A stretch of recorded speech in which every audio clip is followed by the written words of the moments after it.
اليوم نحن السياسة السورية عندها مهمتين أساسيات، اللي هو الاستقرار الوضع في الداخل السوري، استقرار أمني، وأيضا تنمية اقتصادية.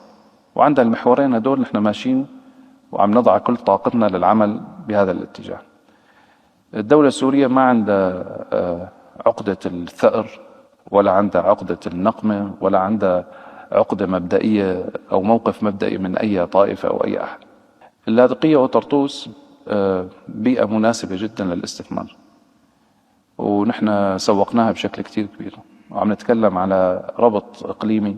لذلك نحن أسرعنا في موضوع استثمارات الموانئ، واخترنا شركات تكون لها انتشار واتساع عالمي، حتى تصير سوريا في المستقبل هي المحطة الأساسية للربط النقل التجاري ما بين الشرق والغرب.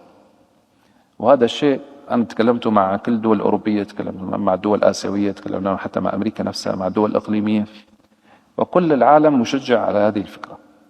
فبوابة هذه الأشياء هي موجودة في الساحل السوري.